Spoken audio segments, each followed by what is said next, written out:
はい、レンズ豆です。今回のテーマは、ペトリを取り上げてみたいと思います。ペトリのカメラですけれども、1960年代、70年代に、日本で結構売れたカメラです。結構独特な写りをして、今でも人気はそこそこあるんですけど、このマウントが独特な形状をしているために、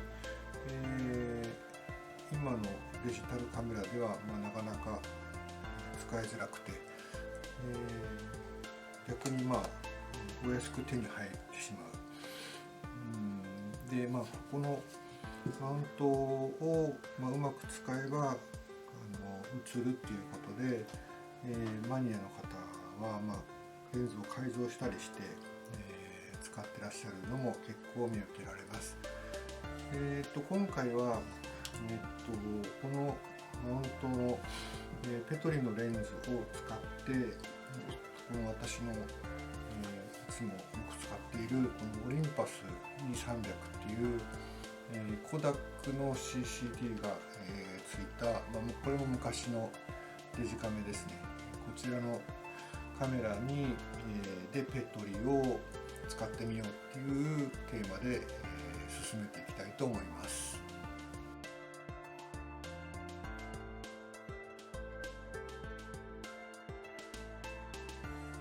はい、で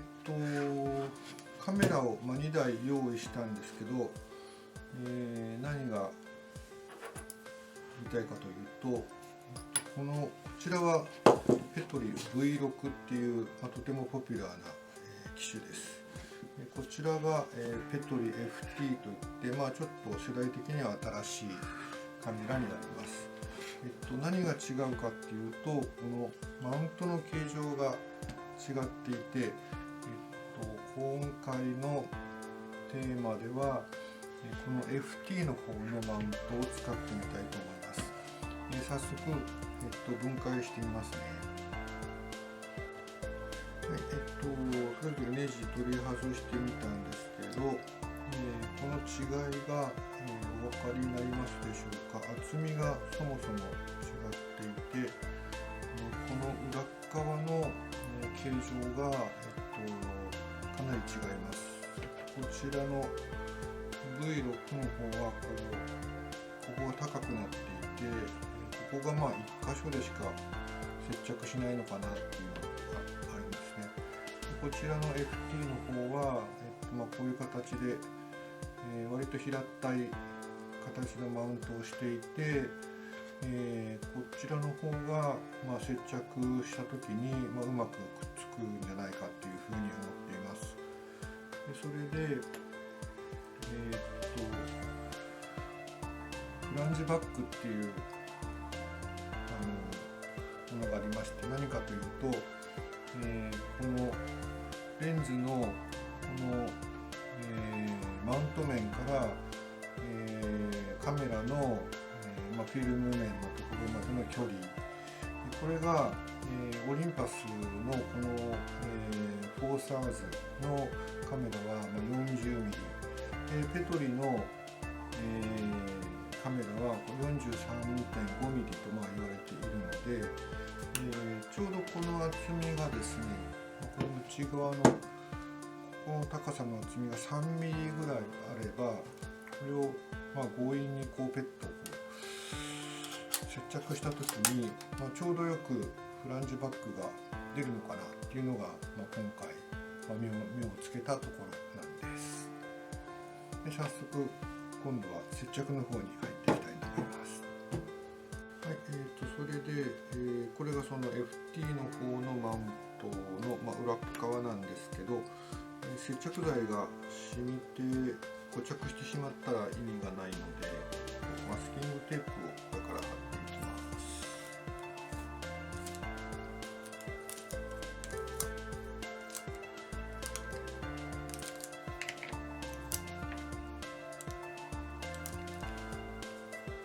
マスキングテープを今貼って、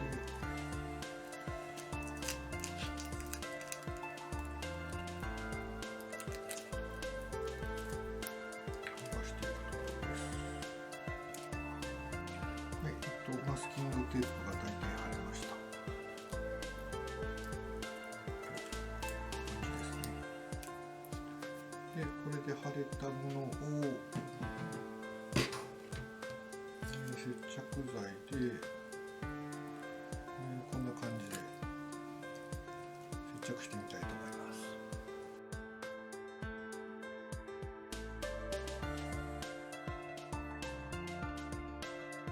はい、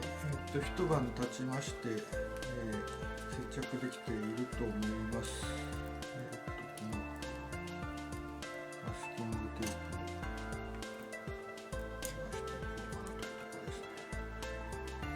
ね。で、これから実は問題が一つありまして、何かというとですね、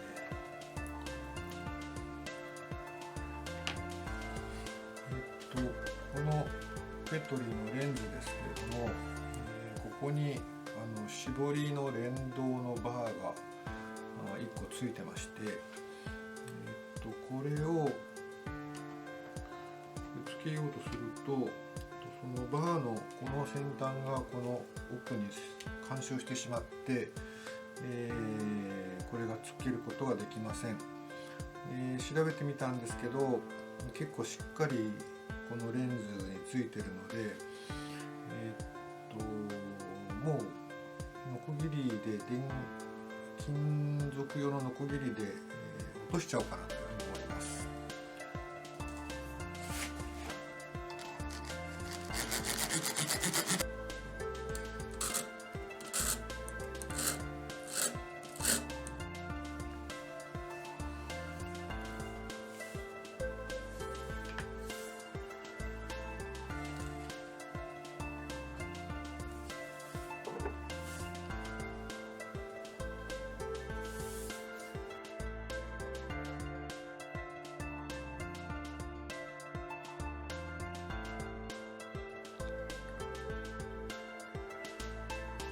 実際に写真撮ってみたんですけれども、最初は、こちらの 55mm の F2、とてもポピュラーなレンズで、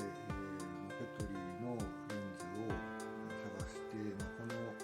F2 だと、それと黒が見つかるかなというポピュラーなレンズです。レッドロビンという葉っぱが赤くなる木ですけども、こちらの木を取ってみて、ちょっとコントラスト欲しいかなということでレタッチをしています。それから円形、減塩出るかなというところを撮ってみたんですが、これは景色を撮るカメラという意味ではちょっとこの E300 の800万画素がやっぱり弱いので、撮れますよっていう感じです。それから花大根を撮ってみました。これもちょっとコントラストをつけてみようと思います。最後にタンポポ、これも少しコントラストをつけるといい感じになるかなというところですね。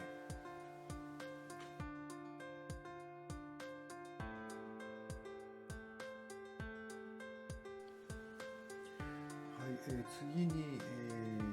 35mm の、F2.8、名前的にはペトリ EEO と、35mm F2.8、後期の、ペトリのレンズになります。でこれ結構難しくてですね、何が難しいかというと、ちょっとボケが荒れるんですね。まず最初に、この 55mm じゃなくて 35mm だったらどのぐらい大きいものが撮れるんだろうというところで、近所の畑のトラクターを撮ってみました。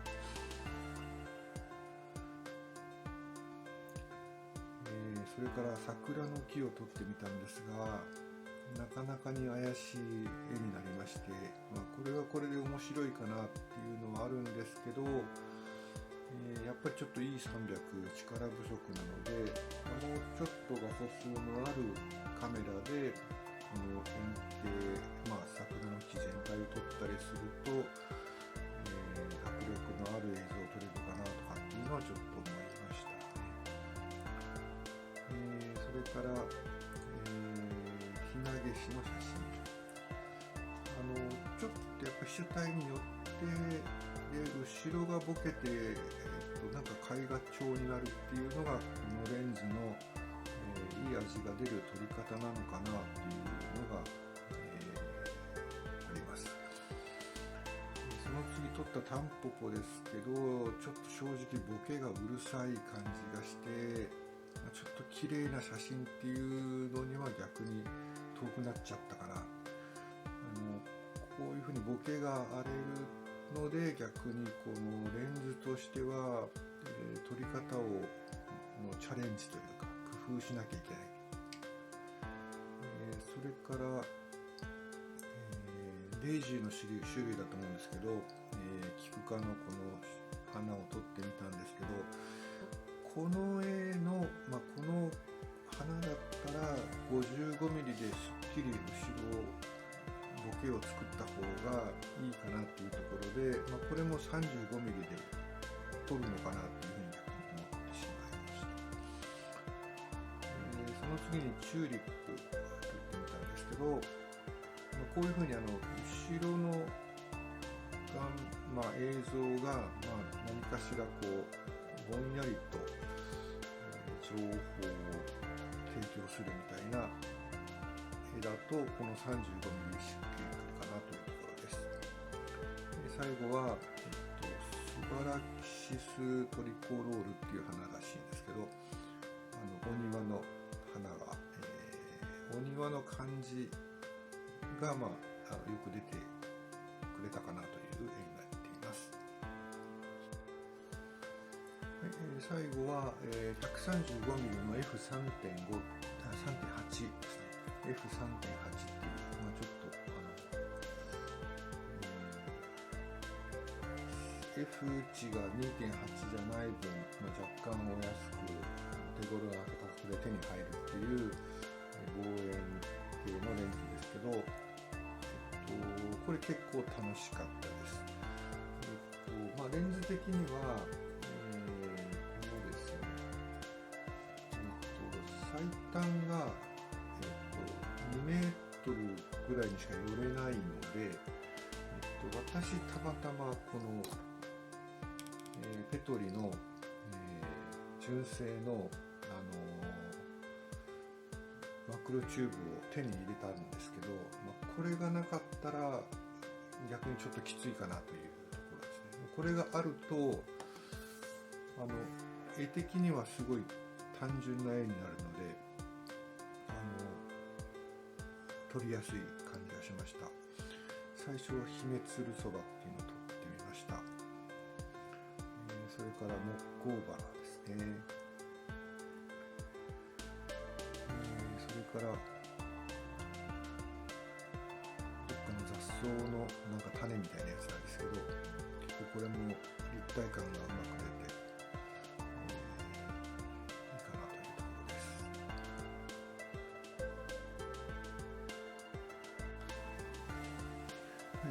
す。以上になりますが、このオリンパスの E300 についている、コダック製の CCD で、鮮やかな発色っていうところと、この、ペトリのレンズの、個性のある、映像っていうのが組み合わさった時に、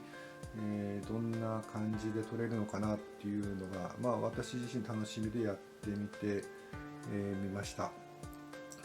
お楽しみいただけましたでしょうか。次回もまたいろんなレンズが手に入ったり工夫をしたりして、ご紹介していきたいと思います。よろしくお願いします。